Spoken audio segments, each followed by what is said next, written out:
Welcome back students. हम पढ़ रहे हैं sociology optional for UPSC CSC. हम कवर कर रहे थे chapter number 8 of paper 1 religion and society, और प्रीवियस 2 लेक्चर में हम पेपर 2 का टॉपिक कम्युनलिज्म इन इंडिया पढ़ रहे थे। उसमें हमने जाना what is communalism, role of politician as a catalytic agent in communal conflict, हमने जाना रीजन्स बिहाइंड कम्युनल कॉन्फ्लिक्ट, और लास्ट में हमने कंपैरिजन किया था फंडामेंटलिज्म एंड कम्युनलिज्म के बीच। आज के लेक्चर में हम स्टार्ट करने वाले हैं टॉपिक रिलीजन एंड साइंस। इस टॉपिक को हम प्रीवियस कुछ टॉपिक्स में भी पढ़ चुके हैं, लेकिन उसको हमने थोड़ा थोड़ा पढ़ा था। जैसे हमने एक टॉपिक जब सेकुलराइजेशन का किया था तब भी हमने रिलीजन एंड साइंस के बारे में थोड़ा बहुत पढ़ा था। दूसरा टॉपिक जब रिलीजियस रिवाइवलिज्म किया था उसमें भी हमने इस टॉपिक को थोड़ा बहुत टच किया था। फंडामेंटलिज्म में भी इस टॉपिक को थोड़ा बहुत टच करके आए हैं, लेकिन आज हम इसको इन डिटेल पढ़ने वाले हैं। आज मेनली हम डिस्कस करेंगे क्या रिलीजन और साइंस एंटीथेटिकल हैं या इनमें कुछ डिपेंडेंसी भी है, और हम देखेंगे इयान बार्बर के 4 models. First one is conflict model, second one is independence model, third one is dialogue model, and fourth and last one is integration model. और इन सभी चीज़ों के बाद एक अच्छा सा कंक्लूजन हम देखेंगे। तो चलिए स्टार्ट करते हैं। स्टार्टिंग में सबसे पहले मैं आपको इस इमेज पर फोकस कराना चाहूँगा। यहाँ देखिए, ये मीम मैंने एक लेफ्ट विंग स्कॉलर की आईडी से उठाया है। अब देख सकते हैं आप, वो कह रहा है कि साइंस और रिलीजन आप ऐसे कंपेयर करिए, आपको कोई प्रॉब्लम है साइंस में भी है और रिलीजन में भी है, मीन्स साइंटिफिक एज में भी आपको कुछ प्रॉब्लम है और जब रिलीजन का बोलबाला है उस समय भी आपको सेम प्रॉब्लम है। साइंस आपको कुछ सॉल्यूशन देती हुई दिखेगी, रिलीजन भी आपको प्रेयर्स के थ्रू कुछ सॉल्यूशन देता हुआ दिखेगा, लेकिन रिजल्ट में आप देखेंगे थ्रू प्रोस्थेटिक हमें एक सॉल्यूशन दिख जाता है, लेकिन रिलीजन में हम ज्यों का त्यों बने रहते हैं। ये तो रहा क्रिटिक। क्या रियलिटी में ऐसा कुछ है? अगर ऐसा ही है तो रिलीजन आज के साइंटिफिक वर्ल्ड में होना ही नहीं चाहिए था, आज के मॉडर्न वर्ल्ड में रिलीजन को होना ही नहीं चाहिए था। अगर रिलीजन एग्जिस्ट कर रहा है साइंस के साथ, जैसा हम देख चुके हैं रिलीजियस रिवाइवलिज्म टॉपिक में मैंने बताया था रिलीजन और सेकुलराइजेशन एक साथ एक सोसाइटी में एग्जिस्ट करते हैं, तो शायद ये जो मीम है ये कंप्लीटली ट्रू नहीं है। मींस साइंस और रिलीजन एक साथ एग्जिस्ट कर रहे हैं, एंटीथेटिकल तो समझ में आते नहीं हैं, तो फिर हम मॉडल्स को स्टडी करना पड़ेगा। तो सिलेबस में देखिए रिलीजन एंड सोसाइटी, उसमें जो टॉपिक है रिलीजन एंड साइंस, ये पहला टॉपिक है सब टॉपिक सी में, लेकिन मैं इसको लास्ट में इसलिए पढ़ा रहा हूँ क्योंकि मैं आपको सेकुलराइजेशन पहले बताना चाहता था, रिलीजियस रिवाइवलिज्म फिर बताना चाहता था, और फंडामेंटलिज्म भी पहले ही बताना चाहता था, फिर इसके बाद मैं इस पर फोकस करना चाहता था। नेक्स्ट लेक्चर में मैं आपको सब टॉपिक बी को कराऊंगा, तो मेरा कुछ सिक्वेंस अलग है, आल्दो और सभी टीचर्स आपको सिक्वेंस में ही पढ़ाते हैं। तो ये टॉपिक हम कवर करने वाले हैं, religion and science. Religion and science. Religion often depicts God as beyond the reach of normal human beings. Religion में हमें जनरली ये दिखता है गॉड ह्यूमन बीइंग से मोस्ट पावरफुल है, मोर पावरफुल है, बहुत दूर है और ह्यूमन बीइंग के पकड़ में नहीं है। लेकिन ये बात टोटली ट्रू नहीं है। जब मैं आपको मोनिज्म बताऊंगा उसमें आप देखेंगे इंडियन फिलॉसफी में भक्त और भगवान एक ही होते हैं। तो इंडिया के मोनिस्टिक थॉट में आपको भक्त और भगवान अलग अलग नहीं दिख रहे, मींस जितने आप पावरफुल हैं उतना ही गॉड पावरफुल है इन दिस बिलीफ। तो ये जो डेफिनेशन है ये आप वेस्टर्न कंटेक्स्ट में सही होते हुए पाएंगे। इंडिया में गॉड बियॉन्ड द रीच नहीं है। Science. Science bring the unknown for the level of observable reality, जबकि साइंस जस्ट अपोजिट समझ में आ रही है, क्योंकि ये किसी अननोन को भी रियलिटी पर ले आता है। मीन्स आप नहीं जान रहे होंगे उसको भी जानने लगेंगे, और यहाँ पर जानने वाला भी बहुत दूर समझ में आ रहा है। अननोन का यहाँ मीनिंग क्या है? जैसे एटम्स की बात हुई, ग्रेविटेशनल वेव्स की बात हुई, तो ये सब अननोन चीजें थी अपने लिए, लेकिन आज के दौर में हम इसको जान रहे हैं। तो इस डेफिनेशन से तो आपको ये समझ में आएगा कि religion and science are antithetical to each other. क्या वास्तव में ऐसा है? देखते हैं। अब हम इसकी सोशियोलॉजिकल स्टडी करेंगे तो हम इसके बारे में इन डिटेल एनालिसिस कर पाएंगे। The relationship between religion and science is a core sociological study. Religion is a structured system of human interaction with a transcendent entity involving belief, rituals and a moral code for meaning and community. Means social life की बात है, interaction की बात है एक transcendent entity के साथ। Religion science conversely is a systematic body of verified evolving knowledge based on empirical facts and reality।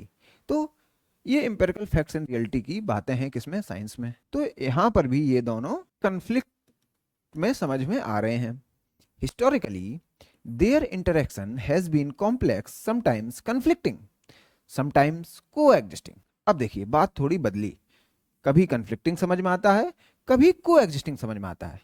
तो ऐसा नहीं है कि ट्रेडिशनल सोसाइटी में हमेशा कोएग्जिस्टिंग वाली बात थी और मॉडर्न सोसाइटी में हमेशा कॉन्फ्लिक्ट वाली बात है। मींस चाहे ट्रेडिशनल सोसाइटी हो चाहे मॉडर्न सोसाइटी हो, रिलीजन एंड साइंस दोनों ही हमेशा क्या करते रहे, कोएग्जिस्ट भी करते रहे प्लस कॉन्फ्लिक्ट भी करते रहे एक साथ ही।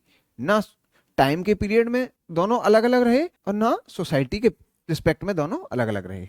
ये बात मैं आपको बताना चाहता था। अब देखते हैं कैसे कोएग्जिस्ट कर सकता है रिलीजन साइंस के साथ। While secularization theory predicted religions decline with modernity and science, ये हम देख चुके हैं। जैसे जैसे मॉडर्निटी आएगी, साइंस आएगी तो रिलीजन का डिक्लाइन होगा। The rise of religious revivalism and fundamentalism challenges this.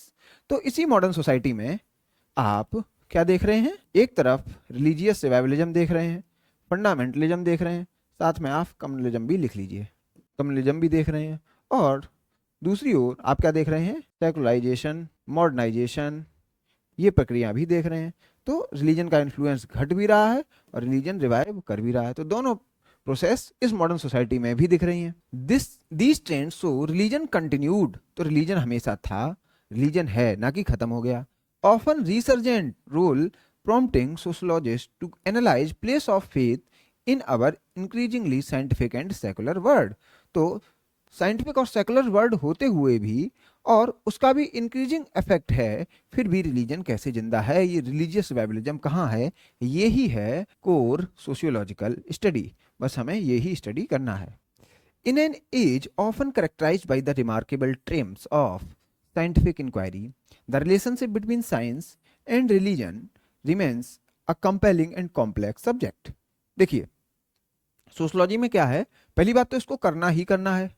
Religion को क्यों पढ़ना है, क्योंकि रिलीजन का इन्फ्लुएंस दिखाई पड़ रहा है, इसलिए सोशियोलॉजी में हम पढ़ेंगे। क्योंकि सोशियोलॉजी में हम क्या करते हैं, साइंटिफिक स्टडी ऑफ सोसाइटी, यही तो करते हैं। सोसाइटी में रिलीजन अभी भी जिंदा है और सोसाइटी में साइंस का इन्फ्लुएंस भी बढ़ रहा है। मींस दोनों सोसाइटी में हैं और हम सोसाइटी को ही स्टडी कर रहे हैं, इसलिए हम कंपेल्ड हैं दोनों को पढ़ने के लिए। और ये एक कॉम्प्लेक्स सब्जेक्ट है, क्योंकि रिलीजन और साइंस कैसे कोएग्जिस्ट कर सकते हैं, यही थॉट लोगों के दिमाग में नहीं आ रहा है, इसीलिए ये कॉम्प्लेक्स है। Particularly within the realm of sociological discourse, we will delve into the nuanced interplay of these seemingly disparate domains। तो हम देखेंगे ये दोनों अलग से दिखते हैं लेकिन कैसे एक साथ एग्जिस्ट करते हैं। Exploring how both represent fundamental human quest for knowledge and understanding. अब हम इसकी कोएग्जिस्टेंस की बात कर रहे हैं, सिमिलरिटी की बात कर रहे हैं। जैसे साइंस में से हम क्या जानते हैं, साइंस भी हमें नॉलेज प्रोवाइड करती है, कुछ हमारी अंडरस्टैंडिंग को या हमारे हॉराइजन को वाइड करती है। ऐसे ही रिलीजन अपनी नॉलेज को स्ट्रेंथन करता है, अपनी अंडरस्टैंडिंग को बढ़ाता है। रिलीजन भी हमें मोरल अंडरस्टैंडिंग प्रोवाइड करता है। तो बेसिक जो बातें हैं रिलीजन और साइंस में सिमिलर ही हैं। और जब साइंस नहीं थी तो रिलीजन ही उस समय साइंस होता था। हर एक कॉम्प्लेक्स प्रॉब्लम का आंसर जब साइंस की अनुपस्थिति में कौन देता था, religion, Elbit through different lenses. ये जो बात है बस हम अलग लेंसेस से देख रहे हैं, एक साइंस के लेंस से देख रहे हैं, एक रिलीजन के लेंस से देख रहे हैं। While science with its empirical methodologies and pursuit of testable hypothesis has undeniably reshaped our comprehension of the natural world. Science के पास ये टूल आ गए, इसलिए उसने हमें नेचुरल वर्ल्ड की अंडरस्टैंडिंग अच्छी तरीके से दे दी। It simultaneously encounters inherent limits science की भी कुछ लिमिट्स हैं। अगर साइंस की लिमिट्स ना हो तो शायद रिलीजन की जरूरत ना पड़े, लेकिन साइंस जहां तक अपने आप को दिखा पा रही है उसके बाद किसका इन्फ्लुएंस स्टार्ट हो जाता है? रिलीजन का। गॉड के एग्जिस्टेंस पर साइंस कुछ कह नहीं पा रही और गॉड के एग्जिस्टेंस पर रिलीजन बहुत कुछ कह पाता है, leaving space for other forms of knowledge. इसीलिए साइंस में कुछ लिमिटेशंस हैं। जैसे मैंने आपको गॉड के बारे में बताया, जैसे साइंस स्पिरिट्स के बारे में बहुत कुछ नहीं बता सकता, साइंस साउल के बारे में बहुत कुछ नहीं बता सकता, साइंस ड्रीम्स के बारे में बहुत कुछ नहीं बता सकता। तो इन सभी के आंसर्स, क्योंकि साइंस अपनी नॉलेज लिमिटेड मानती है या मानता है, तो इसके आंसर्स हमें कहाँ से मिलते हैं? रिलीजन से।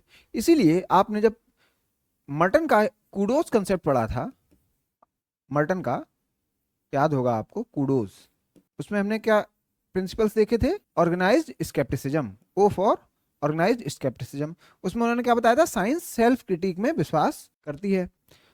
Sociologically, this becomes evident in fascinating phenomena from medical professionals who dedicate their lives to scientific healing, sometimes prioritizing prayers in moments of profound uncertainty. To the leader of a scientifically powerful nation like the United States invoking divine blessing after a terrorist attack. देखिए, इन दोनों example से आपको क्या पता लगेगा?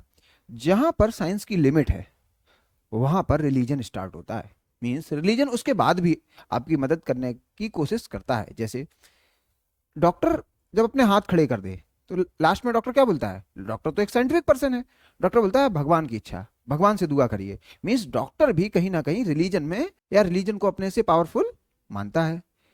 9/11 attack के बाद एक पावरफुल मॉडर्न कंट्री के प्रेसिडेंट ने, इवन प्रेसिडेंट ने भी अपनी जनता से क्या कहा? भगवान हमारी मदद करेगा। मीन्स उसने भी गॉड की तरफ देखा, उसने उस समय साइंस की तरफ नहीं देखा था। जब देश हताश था, निराश था, तब शायद उसकी मदद करने के लिए कौन था? रिलीजन। साइंस उसकी उस समय मदद नहीं कर पा रही थी। Such instances highlight that even in societies deeply indebted to a scientific progress, a reliance on faith and indeed God persist. तो साइंस के हो जाने के बावजूद भी अगर रिलीजन एग्जिस्ट कर रहा है, इवन यूएसए का प्रेसिडेंट भी डिवाइन ब्लेसिंग की बात कर रहा है, पढ़े लिखे डॉक्टर भी अंत में भगवान की बात कहते हैं, तो समझ जाइए रिलीजन अभी भी एग्जिस्ट कर रहा है और बहुत अच्छे से एग्जिस्ट कर रहा है। यहाँ पर मैंने लिखा हम साथ साथ हैं, मीन्स रिलीजन और साइंस साथ ही साथ चल रहे हैं। ऐसा नहीं है कि ट्रेडिशनल सोसाइटी में रिलीजन होता था और मॉडर्न सोसाइटी में साइंस है, दोनों एक साथ एग्जिस्ट कर रहे हैं, दोनों ही सोसाइटी में। This exploration will also consider the intriguing notion of a potential convergence between science and religion in contemporary society. तो इन बातों से पता लगता है कि कन्वर्जेंस है किसमें? साइंस और रिलीजन में। और जो पहले डेफिनेशन मैंने आपको बताई थी वहां पर आपको क्या दिख रहा था? ये दोनों डिफरेंट हैं या कन्फ्लिक्ट में हैं।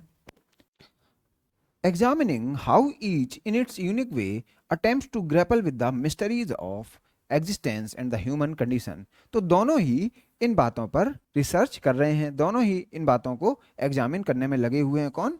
Religion and science. Ultimately acknowledging that the pursuit of truth in its broadest sense often transcends the boundaries of empirical observation alone। तो दोनों में ही हम सत्य की खोज में लगे हुए हैं। एक मेथड को कह दिया जाता है साइंस और एक तरीकों को रिलीजन कह दिया जाता है, लेकिन अगर बेस में जाएं तो दोनों ही हमें ट्रुथ के पास ले जाने की कोशिश कर रहे हैं।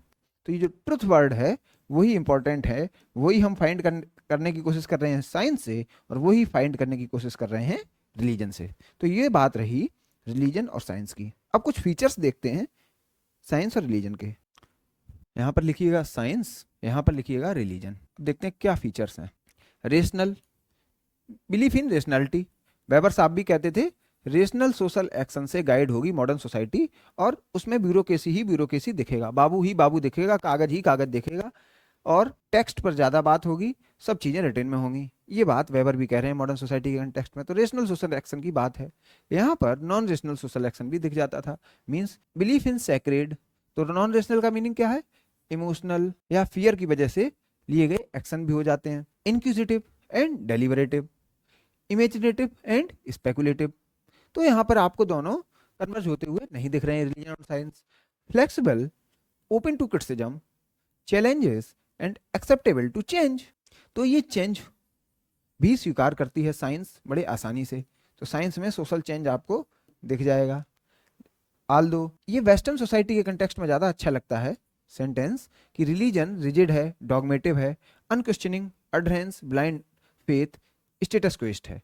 इंडियन सोसाइटी के केस में क्योंकि ये रिलीजियस प्लूरल सोसाइटी है तो यहाँ पर चेंज आपको रिलीजन में भी देखने को मिल जाता है। तो ये जो पॉइंट है ये वेस्टर्न सोसाइटी के केस में मोर सुटेबल है, वेस्टर्न सोसाइटी, क्योंकि इंडियन सोसाइटी के केस में जो भी रिलीजन है, पर्टिकुलरली हिंदू धर्म और सनातन धर्म, वो चेंज को एकोमोडेट करना जानता है। Basis of knowledge based on application of scientific method, यहाँ पर कुछ मेथड्स लगते हैं, कुछ प्रोसेस है, स्टेप 1, स्टेप 2, स्टेप 3, स्टेप 4, अगर ये फॉलो करेंगे तभी आप एक साइंटिस्ट कहे जाएंगे, तभी आप साइंस को मानने वाले पर्सन कहे जाएंगे।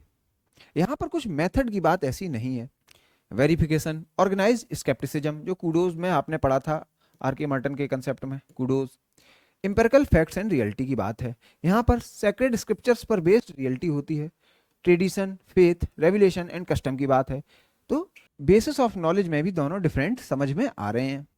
एरिया ऑफ इन्वेस्टिगेशन, ये दिस वर्डली पर ज़्यादा फोकस करते हैं, ये अदर वर्डली बातें ज़्यादा कर रहे हैं रिलीजन में, जैसे गॉड की बात है, डियटीज की बात है, हेवन की बात है, हेल की बात है, स्पिरिट की बात है, साउल की बात है। However there are some sects which are based on materialism, तो कुछ सेक्ट्स मेटेरियलिज्म पर भी फोकस करते हैं। थोड़ा बहुत प्रोटेस्टेंट जो सेक्ट है वो भी आपको मेटेरियलिज्म पर फोकस करता हुआ दिखेगा। इंडिया के केस में चरवाक दर्शन जो है वो भी मेटेरियलिज्म पर फोकस करता था। स्कोप, इसका यूनिवर्सल है, means H2 + O2 gives out H2O, तो H2O की जो रियलिटी है वो यही होगी यूनिवर्सली, चाहे आप इंडिया में लगाइए, चाहे यूएसए में देखिए, चाहे चाइना में चले जाइए, और चाहे आप हमारे पड़ोसी पाकिस्तान में भी देख लीजिए। लेकिन स्कोप यहाँ पर क्या है? Culture specific, different religions in different parts of the world. तो पाकिस्तान में आपको इस्लाम दिखेगा, इंडिया में आपको रिलीजियस प्लूरलिज्म भी दिख जाएगा, वेस्टर्न सोसाइटी में आपको क्रिश्चियनिटी दिखेगी। तो ये सब चीज़ें हैं, यहाँ पर यूनिवर्सल स्कोप नहीं है रिलीजन के केस में, तो स्कोप में भी दोनों चीज़ें डिफरेंट समझ में आती हैं। ये कहा जाता है कि रिलीजन, साइंस मॉडर्न सोसाइटी में एग्जिस्ट कर रही है और रिलीजन जो है वो ट्रेडिशनल सोसाइटी की बात है। लेकिन अभी हम जब लेक्चर में आगे पढ़ेंगे तो हमें पता लग जाएगा ये भी मॉडर्न प्लस ट्रेडिशनल दोनों में था, मीन्स साइंस भी दोनों में है और रिलीजन भी दोनों में ही है। इसी से हम कंक्लूड करेंगे। तो अभी हम डिफरेंस देख रहे हैं इसलिए इसको हाईलाइट किया है। फॉलोअर्स, एटीट्यूड, इफेक्ट और orientation drives human kind to save their own destiny. तो ये ह्यूमनिज्म पर बहुत फोकस करता है, मीन्स ह्यूमन में बहुत ताकत है। Liberating and enlightening promotes questioning of everything, हर चीज को क्वेश्चन कर सकते हैं, इवन आप गॉड को भी क्वेश्चन कर सकते हैं through science. Pushes human kind towards fatalism, fate और डेस्टिनी की बात ज्यादा है, मीन्स यहाँ पर जो पावरफुल को मानना है, किसको पावरफुल किसको माना जाता है? गॉड को, particularly in western society. Promotes status को एंड ट्रेडिशन, तो यहाँ पर चेंज की बातें बहुत ज्यादा नहीं है, क्योंकि गॉड ही सुप्रीम पावरफुल है, उसको आप चेंज कर ही नहीं सकते, और क्योंकि ह्यूमन पावरलेस है तो वो चेंज करेगा ही क्या। एक भजन है, अब सौंप दिया इस जीवन का हर भार तुम्हारे हाथों में, है जीत तुम्हारे हाथों में, है हार तुम्हारे हाथों में। तो जीत और हार एज पर रिलीजन लोग किसको दे देते हैं? गॉड को। लेकिन साइंस में क्या है, ये भजन आएगा नहीं। यहाँ पर जीत और हार हमारी डिग्री में है, हमारे वर्क एक्स में है, हमारे इंटेलेक्ट में है, और जीत और हार किसी तीसरे के हाथ में नहीं है, किसमें? साइंस में। तो ये डिफरेंस हो जाता है। तो यहाँ पर साइंस में ऐसे भजन नहीं देखने को मिलेंगे, रिलीजन में आपको ये फैटलिस्टिक भजन देखने को मिल जाएंगे। Promotes individual innovations although through team work, तो इंडिविजुअल पर भी फोकस है और टीम पर भी फोकस है, और ये हमेशा टीम पर ही फोकस करता है। मोर कलेक्टिव ओरिएंटेड मीन्स भजन भी होंगे एक साथ होंगे, आरती होगी एक साथ होगी, नमाज होगी एक साथ होगी, चर्च में जाएंगे एक साथ जाएंगे, तो वहाँ पर कलेक्टिव ओरिएंटेशन है। यहाँ पर पता लगे पूरी रिसर्च आपने कमरे में कर ली और कुछ पार्ट उसका टीम वर्क के साथ कंक्लूड किया। Precision, believes in precision and measurement, has no such provision, God को क्या ही मेजर करेंगे, क्योंकि वो इतनी पावरफुल है, उसको मेजर आप कर ही नहीं पाएंगे। एप्लीकेबिलिटी और validity, scientific method and knowledge are universally valid, जो ऊपर देखा था। Religious principles are accepted by a particular community, Hindu Muslim Christianity के अलग अलग प्रिंसिपल, और those who believe in the principles, या बिलीवर्स के ऊपर है, या तो बिलीव करें या पर्टिकुलर कम्युनिटी के लिए है। गोल्स इनके यूटिलिटेरियन गोल्स हैं, आपकी दैनिक जीवन की चीज़ों को सरल बनाने के लिए साइंस है। इनके नॉन यूटिलिटेरियन गोल्स हैं, जैसे मोक्ष मिल जाए भाई, पितृ शांत हो जाएं, तो इसलिए हम श्राद्ध करते हैं। तो ऐसे कुछ गोल्स हैं रिलीजन में, और यूटिलिटेरियन गोल्स हैं साइंस में। अब कन्फ्लिक्ट मॉडल देखते हैं। As science has become more advanced, तो इस मॉडल के हिसाब से साइंस बढ़ रही है तो रिलीजन घटेगा। कैसे?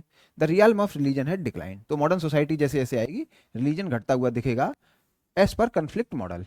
Scientific knowledge has offered us better explanation, however religious notion challenge that explanation. अब देखिए, जब रिलीजन को स्टार्ट किया गया चैलेंज करना, तो वो चैलेंज आया साइंस से, लेकिन उस चैलेंज को भी चैलेंज फिर कर दिया किसने? रिलीजन ने। जैसे हमने गैलीलियो की हेलियोसेंट्रिक थ्योरी देखी against biblical notion of geocentric theory, तो लोगों ने कहा हमारी किताब में, धार्मिक किताब में जो लिखा है वही सही है, आपकी साइंस गलत कह रही है, और इसको चैलेंज करके सजा दी गई किसको? गैलीलियो को। तो देख रहे हैं कैसे रिलीजन चेंज को एक्सेप्ट नहीं करता है, तो रिजिडनेस ऑफ रिलीजन समझ में आती है, जबकि साइंस में ऑर्गेनाइज्ड स्केप्टिसिज्म की बात कही गई है। आप तथ्य के आधार पर आइए, फैक्ट के आधार पर आइए, और कोई भी साइंटिफिक प्रिंसिपल को डिस्प्रूव कर दीजिए। ऐसे ही कन्फ्लिक्ट मॉडल या इवोल्यूशनरी जो स्कॉलर हैं वो है Spencer, also saw religion and science at two opposing ends, तो मीन्स रिलीजन बढ़ेगा तो साइंस कम होगी। As societies evolve science become the modern religion, तो स्पेंसर साहब भी कह रहे हैं साइंस ही होगी modern religion, science will be the modern religion. तो ये भगवान नहीं रह जाएंगे, जो साइंस में लिखा है वो ही भगवान होगा, तो science will be the modern religion. As per Weber, as rationality and scientific thought increase, secularism increases and space of religion will decrease। ये रिलीजन के एलिमिनेट होने की बात नहीं कर रहे हैं, क्योंकि वेबर की आप सोशोलॉजी जानते हैं, लिमिटेड सोशोलॉजी होती है, एक्सट्रीम एंड पर नहीं जाते हैं वेबर, लेकिन ये कह रहे हैं इसका इन्फ्लुएंस कम होगा। और ये ट्रेडिशनल सोसाइटी में भी रेशनल एक्शन देखते थे और मॉडर्न सोसाइटी में भी रेशनल एक्शन देख रहे हैं, बस स्कोप यहाँ पर कम था रेशनल एक्शन का, और यहाँ पर स्कोप यूनिवर्सल है। तो हमने यूनिवर्सल रेशनलिटी प्रीवियस लेक्चर में पढ़ा था, और कंटेक्चुअल रेशनलिटी प्रीवियस लेक्चर में हम देख चुके हैं। तो वेबर साहब एक बैलेंस बना के चलते हैं हर एक चीज में, क्योंकि ये आइडियल टाइप की थ्योरी दे रहे हैं, ये कह रहे हैं लिमिटेड सोशोलॉजी है इनकी सोशोलॉजी लिमिट को पहचानती है। और एक थ्योरी देते हैं ये डिसइंचेंटमेंट थ्योरी, कि अब मॉडर्न सोसाइटी में लोग मिस्टिज्म, इन सब चीजों पर, जादू टोना पर भरोसा नहीं करेंगे, क्योंकि उनके एक्शन होंगे रेशनल सोशल एक्शन। ये तो कॉन्फ्लिक्ट की बात हो गई या डायकोटॉमी की बात होगी। Aldous above mentioned point so over simplified, ये तो जो आंखों से दिख गया, मींस मैनिफेस्ट, आप जो समझ पा रहे हैं, model of a very complex phenomena. तो अभी हम बहुत सारी चीजें नहीं समझ पाए हैं, अब देखते हैं वो चीजें क्या छोड़ दी हैं। As this dichotomy between science and religion is originated with the arrival of modernity and it was not present in traditional society. बोले ये जो आप डायकोटॉमी की बात कर रहे हैं, कॉन्फ्लिक्ट की बात कर रहे हैं, ये अभी थोड़े दिन पुरानी बात है, जब से मॉडर्न सोसाइटी बनी है तभी आप सेकुलराइजेशन चिल्ला रहे हैं और रिलीजन को सप्रेस करने का प्रयास कर रहे हैं। तो मॉडर्न सोसाइटी कब बनी है? After French revolution and industrial revolution. और अगर थोड़े बैकग्राउंड में भी जाएं तो रेनेसां से कहीं ना कहीं कहानी थोड़ी बहुत शुरू हुई होगी, एनलाइटनमेंट में और बड़ा होगा, फ्रेंच रिवॉल्यूशन में आपने रिलीजन को और सप्रेशन करने के प्रयास किए होंगे, और इंडस्ट्रियल रिवॉल्यूशन तक आपने उसको काफी सप्रेस कर दिया। लेकिन वर्ल्ड वॉर 2 के बाद आपने क्या देखा? पोस्ट मॉडर्न सोसाइटी, होती हुई मौतें, जाती हुई जानें से लोग परेशान हो गए, अब वो फिर से रिलीजन की तरफ जाने लगे थे। तो बोल रहे हैं कि ट्रेडिशनल सोसाइटी में लोग क्वेश्चन नहीं करते थे रिलीजन को, ये तो अभी थोड़े दिनों की बात है। Contemporary sociology has moved away from the डायकोटोमस view. बोले आज के जो सोशोलॉजिस्ट हैं वो भी ये बात नहीं मानते हैं। जो कौन मानता था? कौन सी बात? जो अगस्त कॉम्टे, टाइलर और स्पेंसर कहते थे कि मॉडर्निटी आने पर साइंस खत्म हो जाएगी, सॉरी रिलीजन खत्म हो जाएगा। कंटेम्प्रेरी सोशोलॉजिस्ट तो और कुछ बात कहते हैं। वो क्या कहते हैं? Union of science and religion. तो ये यूनियन की बात कर रहे हैं। तो कुछ डेटा देखेंगे तब समझ में आएगा कैसे रिलीजन और साइंस यूनाइट हो रहे हैं। आप लिस्ट निकालिए नोबेल प्राइज विनर की।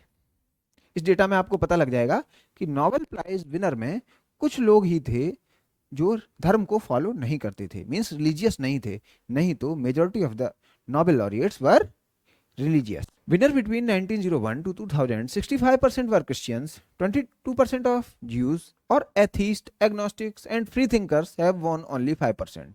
तो जो धर्म पर विश्वास नहीं करते या धर्म को जानने का प्रयास कर रहे हैं या लिबरल हैं, वो बस 5% ही थे in physics and 7% of Nobel prize in chemistry and 9% in medicine.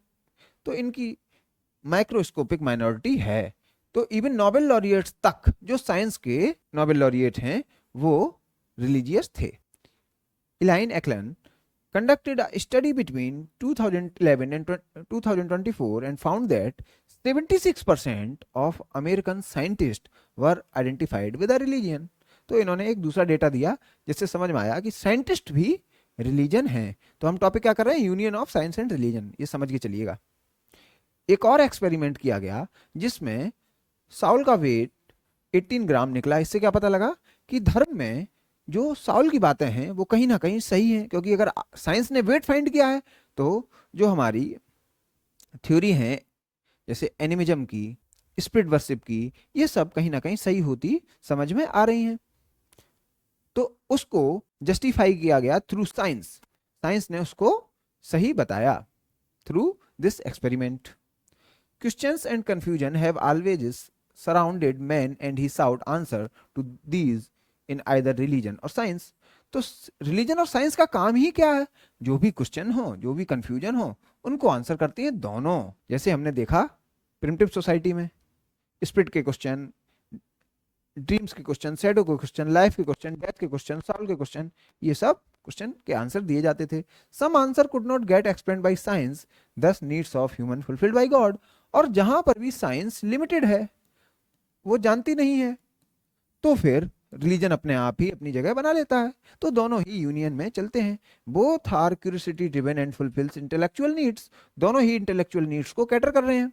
तो फंक्शनिंग में दोनों ही सेम समझ में आ रहे हैं. Both have manifest latent functions. तो दोनों कहीं ना कहीं फंक्शनल हैं as well as dysfunctional.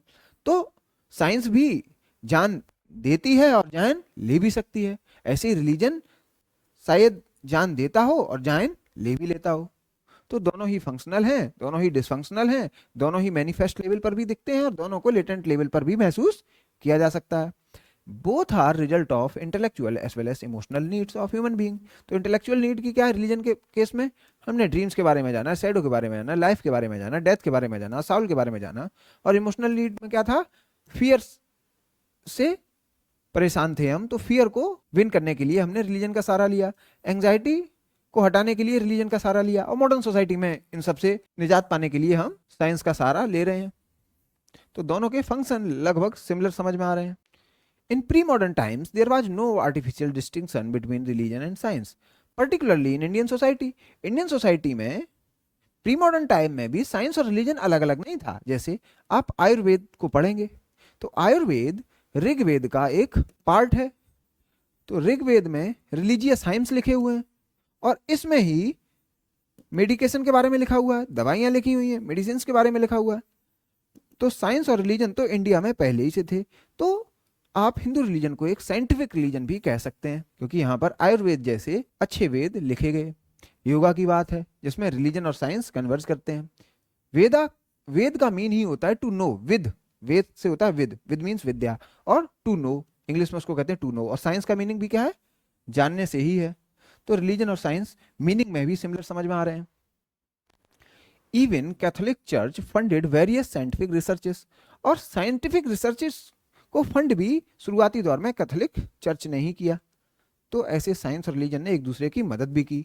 We can not say one belongs to one society, both belongs to both society. तो ये जो इवोल्यूशनरी थ्योरिस्ट कह रहे थे कि ट्रेडिशनल सोसाइटी में रिलीजन है और मॉडर्न सोसाइटी में साइंस है, ये शायद उनकी बात सही नहीं थी. रिलीजन और साइंस ट्रेडिशनल में भी थे और रिलीजन और साइंस मॉडर्न में भी थे. दोनों एग्जिस्ट करते हैं. Religion is also here to stay along with science. और भविष्य में भी रिलीजन और साइंस एग्जिस्ट करेंगे. ऐसा नहीं है कि मॉडर्न सोसाइटी आएगी और साइंस रिलीजन की जगह ले लेगी. अब देखिए, साइंस और रिलीजन ट्रेडिशनल सोसाइटी में भी है और मॉडर्न सोसाइटी में भी है, ये इस बात में कहा गया है. Example resurgence of religion in communist countries after disintegration of USSR. अब देखिए हमने रिलीजियस रिवाइवलिज्म में देखा था 1991 में यूएसएसआर का डिसइंटीग्रेशन होता है, तो उसके बाद रिलीजियस रिवाइवलिज्म देखने को मिलता है।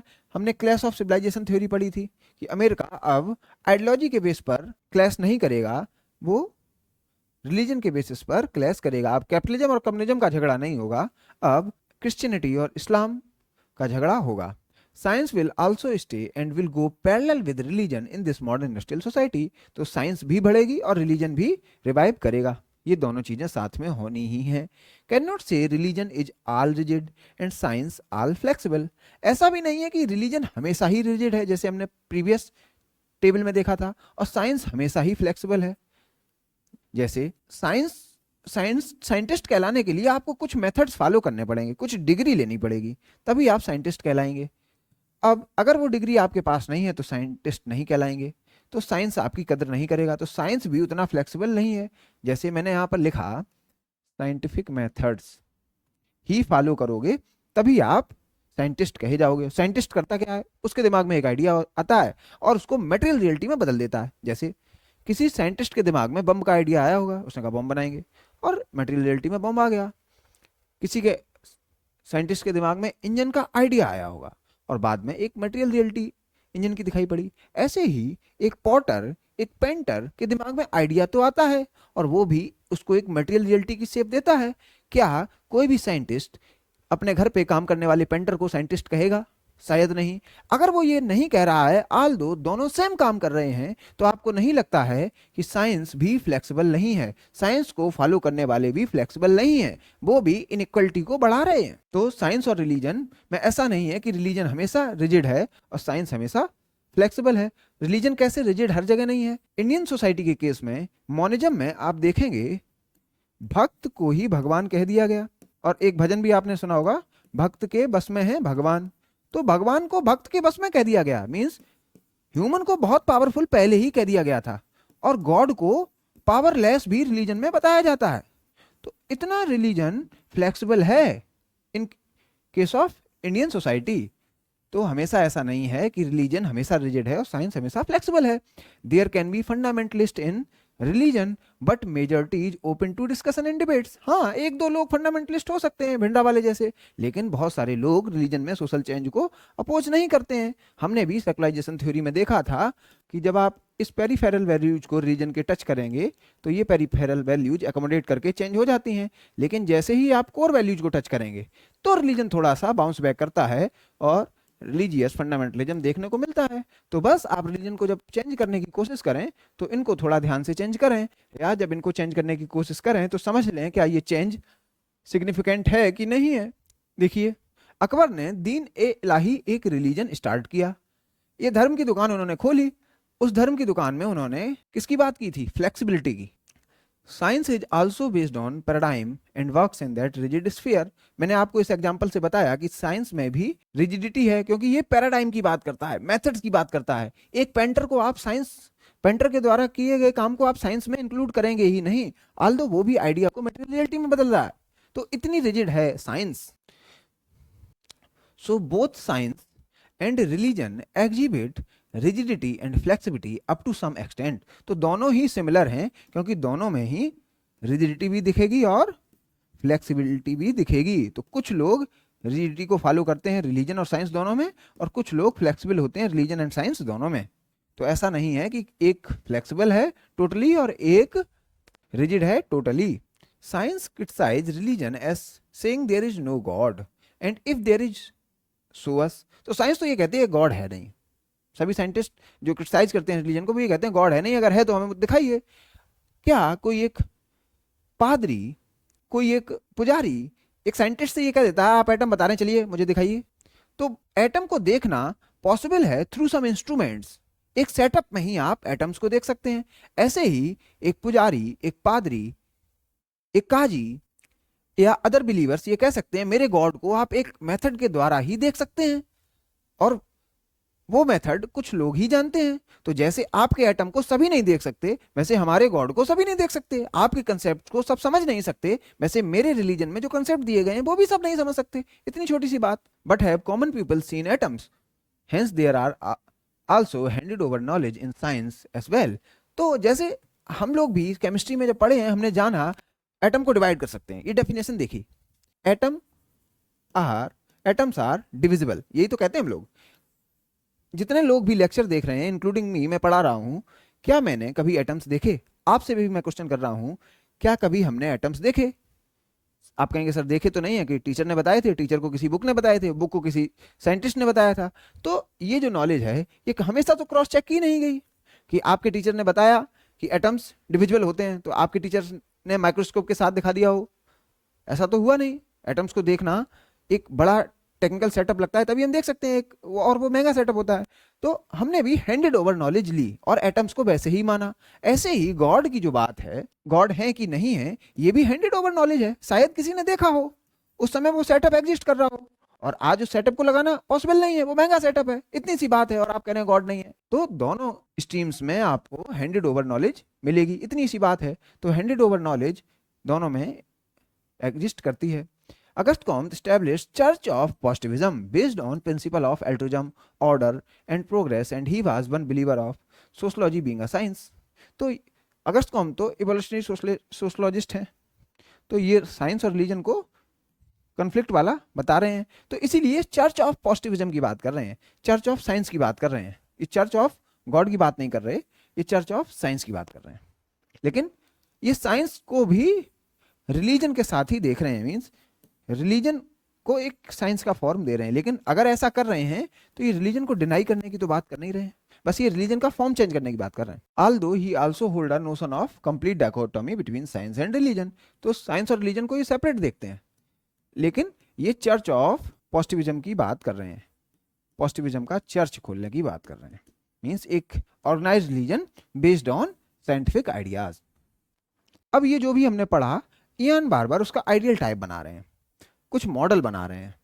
एक कहा conflict model, independence model, dialogue model, integration model. सबको एक साथ पढ़ेंगे, अब पढ़ना इजी हो जाएगा अपने लिए। तो यहाँ इसका एक्रोनिम है CID ऑफ इंडिया। तो conflict, independence, dialogue and integration, ये CIDI। तो एक बात है पोलर अपोजिट की, एक मॉडल में आप पोलर अपोजिट देखते हैं, दूसरे मॉडल में आप इंडिपेंडेंट स्फीयर्स में इनको देखते हैं, तीसरे मॉडल में डायलॉग मॉडल में आप म्यूचुअल रिस्पेक्ट एंड कन्वर्सेशन की बात देख रहे हैं, इंटीग्रेशन मॉडल में आप सिंगल कंपोजिट सिस्टम की बात देख रहे हैं। तो Ian Barbour in his book when science meets religion has proposed 4 models, या कहिए ideal types as per Weber, to analyse relationship between science and God. तो 4 मॉडल इन्होंने दिए। पहले मॉडल में view of polar opposites, polar opposite है। इस model को मानने वाले कुछ स्कॉलर ये रहे, Richard Dawkins, Peter Atkins, critical of religion and see it as antithetical of science. तो जो लोग एंटीथेटिकल मानते हैं वो ये हैं, और इनका रहा conflict model. This model has become more prevalent after arrival of modern D. तो बात है फोकस की। देखिए चारों मॉडल रखे हुए थे, कुछ स्कॉलर बस यहाँ पर फोकस कर दे रहे थे सी पर, कुछ स्कॉलर आई पर, कुछ स्कॉलर डी पर, और कुछ स्कॉलर इंटीग्रेशन पर। बस इतनी सी बात है।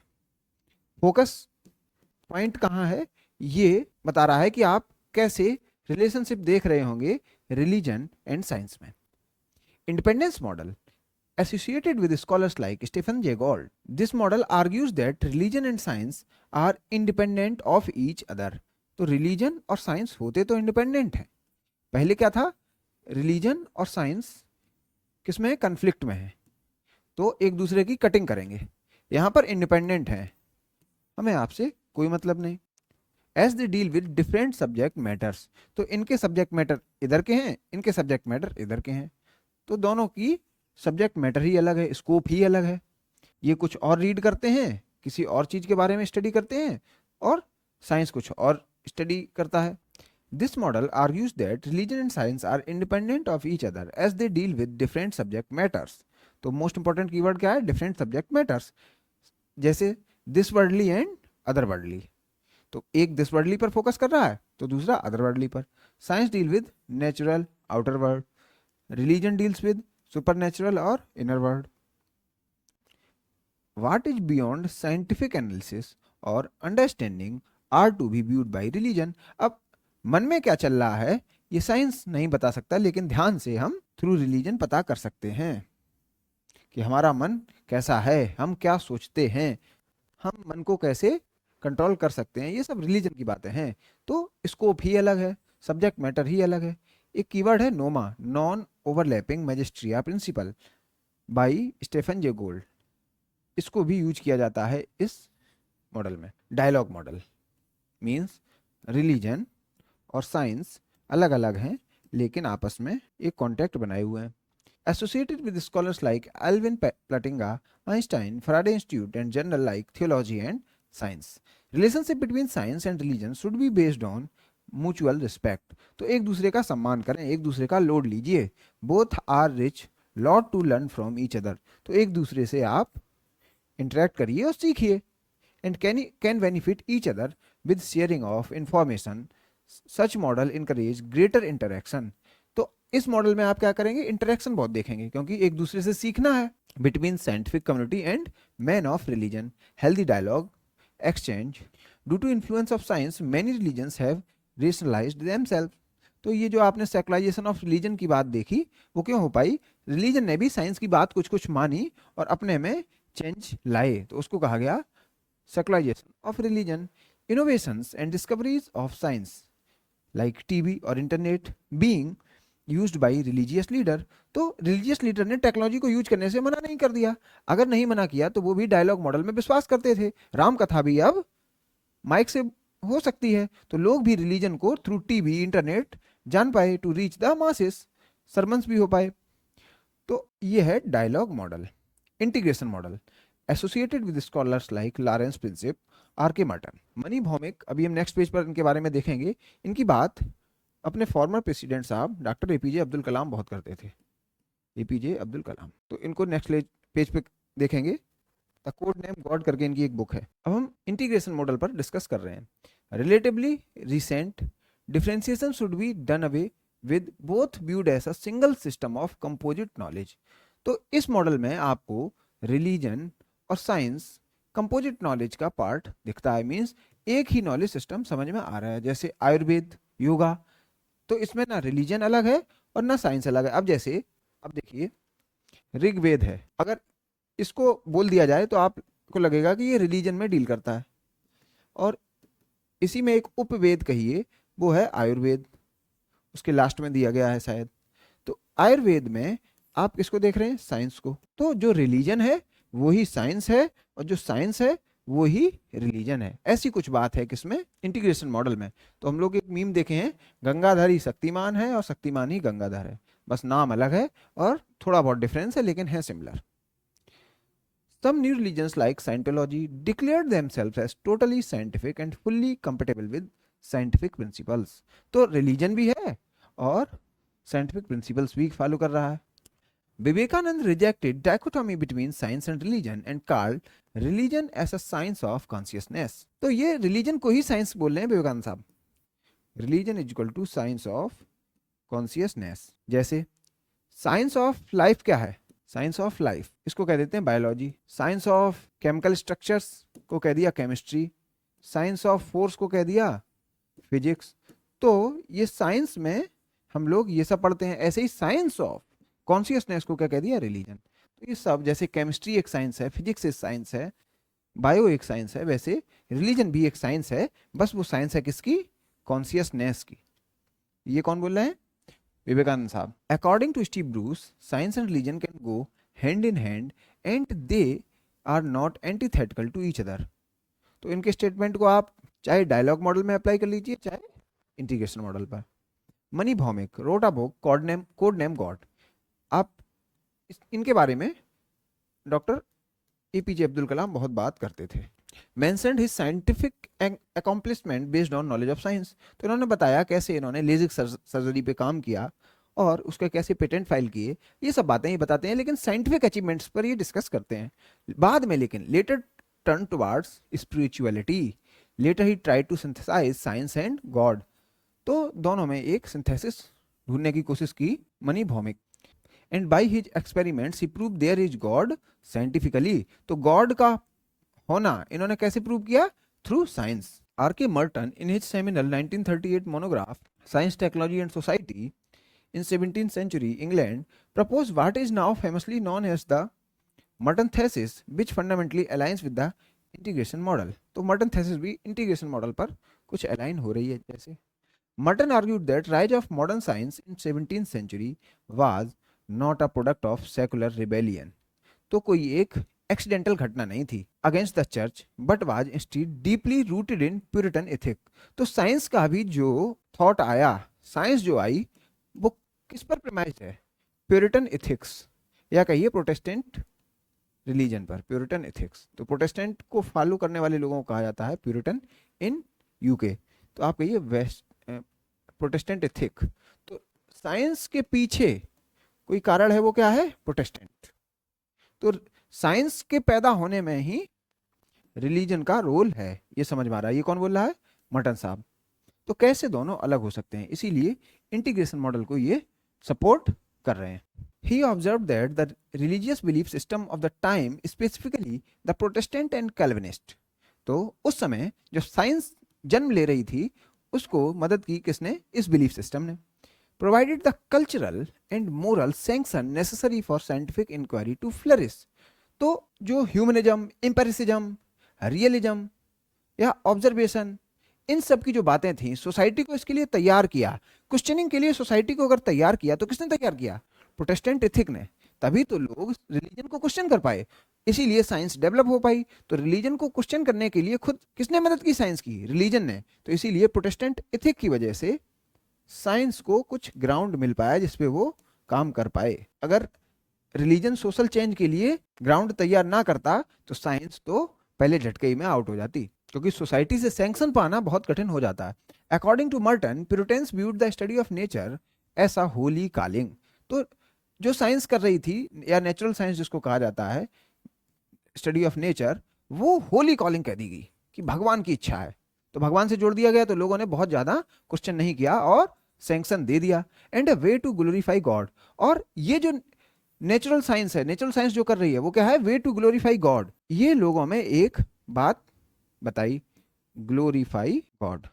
तो लोगों ने कहा मेरे भगवान की ही जब ग्लोरिफिकेशन होगी तो आप करिए नेचुरल साइंस जैसे सब्जेक्ट पर research. By discovering the rational order God had embedded in the universe. तो यूनिवर्स के बारे में जानना, उसमें रेशनल ऑर्डर क्या है, ये सब नेचुरल साइंस कर रही थी और ये गॉड की ही इच्छा है. By analysing the high percentage of Puritans among the early members of the Royal Society. तो शुरुआत में जो रॉयल सोसाइटी बनी, साइंस बेस्ड सोसाइटी बनी, उसमें ज़्यादातर मेंबर्स ये प्यूरिटन्स ही थे, इसी बिलीफ को फॉलो करने वाले ही थे. मींस गॉड को फॉलो करने वाले ही मेंबर्स थे और गॉड पर ही वो रिसर्च करना चाह रहे थे, या वो मान रहे थे ये गॉड की कॉलिंग है. और नेचुरल साइंस इसी वजह से डेवलप हुई. ये किसका कहना है? वेबर का, नेचुरल साइंस. तो ये 1660 में जो भी कुछ हो पा रहा था, इसके पीछे क्या था? Protestant ethic. Merton demonstrated that religious values and scientific curiosity were integrated into single social drive. He concluded that the ethos of science, that is kudos, was a direct, though perhaps unintended outgrowth of religious devotion. तो ये religious devotion की वजह से ये principles है. Proving that these two spheres could function as a unified system of composite knowledge. तो क्यों है unified system of composite knowledge? क्योंकि आपकी जो बिल्डिंग बन रही है, मान लीजिए 5 तल्ला का मकान है आपका, 5 फ्लोर का मकान है, और जो फाउंडेशन है वो रिलीजन की है और ऊपर आपको साइंस दिख रही है. तो आपको दिख जरूर साइंस रही होगी इस मॉडर्न सोसाइटी में, ये देखिए, लेकिन निहास में, इसके बेस में क्या है? Religion. During the birth of the modern bird, और यही आप कह दे रहे हैं मॉडर्न बर्ड. तो मॉडर्न बर्ड का जो बेस है वो रिलीजन ही है. ये कौन बोल रहा है? मर्टन साहब. तो देखते हैं कंक्लूजन क्या है. Bainbridge provided that both religion and science based become more divided with an increasing plurality of religious and fragmentation of science into specialist areas. So rather than there being one relationship between science and religion, there can be whole variety of different relationship. इसको समझ पाना थोड़ा difficult हो जाता है students के लिए. समझाते हैं. हमने क्या 4 मॉडल पढ़े थे, CIDI. इसमें या तो साइंस के साथ हैं, साइंस के खिलाफ हैं, या साइंस का सहयोग कर रहे हैं, या साइंस के साथ इंटीग्रेट कर रहे हैं. ये बस बातें हैं. मीन्स बाइनरी में ही देख रहे हैं चीज़ों को, या इन बाइनरी के बीच इंटरेक्शन की बात है. बात किसकी नहीं है, यहाँ पर रिलीजन को भी डिवाइडेड नहीं दिखाया गया, क्योंकि रिलीजन अब एक जैसा हर जगह नहीं है, साइंस भी एक जैसी नहीं है। इसका क्या मीनिंग है, साइंस भी डिवाइड हो चुकी है। देखते हैं, a religious person might find it very easy to accept meteorology means weather related science, but might have a deep conflict with biotechnology. तो देखिए यहाँ पर वो डायलॉग या इंटीग्रेशन मॉडल को फॉलो कर रहा है, डायलॉग प्लस इंटीग्रेशन को फॉलो कर सकता है, लेकिन अगर वही साइंस के साथ अगर बायोटेक्नोलॉजी की बात करें तो वो कन्फ्लिक्ट मॉडल में आ जाता है। अगर बायोटेक्नोलॉजी पर भरोसा नहीं करता है वही रिलीजियस पर्सन, तो बायोटेक्नोलॉजी के साथ वो कन्फ्लिक्ट में है, लेकिन मीटियोरोलॉजी के साथ वो डायलॉग और इंटीग्रेशन में है।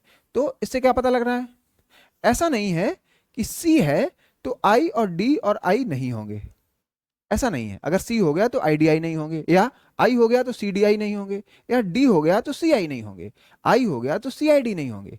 मीन्स एक रिलीजियस पर्सन अपनी लाइफ स्पान में कंफ्लिक्ट भी देख सकता है रिलीजन और साइंस में, क्योंकि रिलीजन और साइंस भी बटे हुए हैं। तो इन दोनों में कंफ्लिक्ट देख लिया।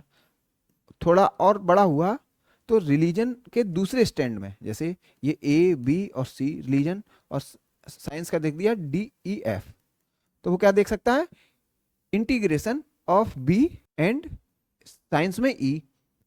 और फिर डायलॉग की बात करें तो रिलीजन में सी का देख लिया और साइंस में ई का देख लिया इंटीग्रेशन, और सॉरी डायलॉग, और इंटीग्रेशन में रिलीजन और साइंस को बाद में इधर डी देख लिया और इधर एफ देख लिया। तो बट गया है साइंस, बट गए हैं रिलीजन, इसलिए आपको दोनों सी आई डी आई के चारों मॉडल में ऐसा नहीं है एक रहेगा तो एक नहीं रहेगा, साथ साथ सब चीजें हो सकती हैं। जैसे a nuclear scientist might find Buddhism suitable but not other religion. तो न्यूक्लियर साइंटिस्ट को बुद्धिस्ट प्रिंसिपल ठीक लग सकते हैं, लेकिन दूसरे रिलीजन लाइक इस्लाम, हिंदुइज्म, क्रिश्चियनिटी सब बेकार लग सकते हैं। तो वो कन्फ्लिक्ट मॉडल में हो सकता है इनके साथ, लेकिन डायलॉग या इंटीग्रेशन में हो सकता है किसके साथ, बुद्धिज्म के साथ। बस ये बात बतानी थी। अब शायद आप समझ गए हों कैसे हम इयान बार्बर के व्यू को थोड़ा और इन डिटेल डिस्कस किए। सोशियोलॉजिकली both religion and science seem to share significant commonalities. Emile Durkheim, for instance, contended that both contribute to shaping a society's collective consciousness. तो दोनों के फंक्शन सेम है। Beyond this, they similarly strive to address unanswered questions. तो दोनों के काम यही है। And each process possesses manifest and latent functions as well as potential dysfunction. तो कुछ के functions भी हैं और dysfunctions भी हैं। Both are ultimately products of humanity's innate intellectual and emotional pursuit of knowledge. ये हम चर्चा पहले भी कर चुके हैं। And both function as vital cognitive system for understanding the world. Max Weber, notably in the Protestant Ethic and the Spirit of Capitalism, further illustrated how specific religious values can align with even foster conditions that are conducive to the development of rational society. तो weber भी rational society के पीछे किसको देख रहे हैं, Protestant ethic को। और मर्टन ने भी आपको बताया था कि अगर साइंस को जो ग्राउंड मिल पाया वो किस वजह से मिल पाया, प्यूरिटन और प्रोटेस्टेंट एथिक की वजह से। तो लगभग सिमिलर बात कर रहे हैं वेबर और Merton. Bringing religion closer to the spirit of scientific advancement. तो ये एक जनरलाइज स्टेटमेंट हो गया, या कहें समरी हो गई जो भी हमने पहले पढ़ा है।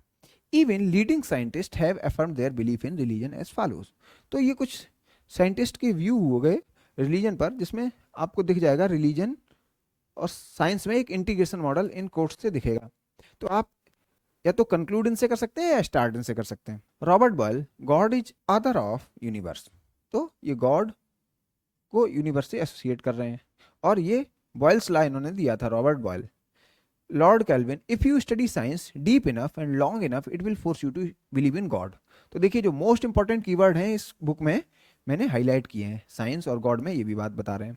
Tesla, the gift of mental power comes from God the divine being, if we concentrate our minds on that truth we become attuned with the great power. तो ये सब आप पढ़ सकते हैं। अब नेक्स्ट लेक्चर में हम डिस्कस करेंगे last topic of this chapter, types of religious practices, that is animism, monism, pluralism, sects and cults. तो ये अब नेक्स्ट लेक्चर में डिस्कस करेंगे। तो मिलते हैं नेक्स्ट लेक्चर में। Thank you.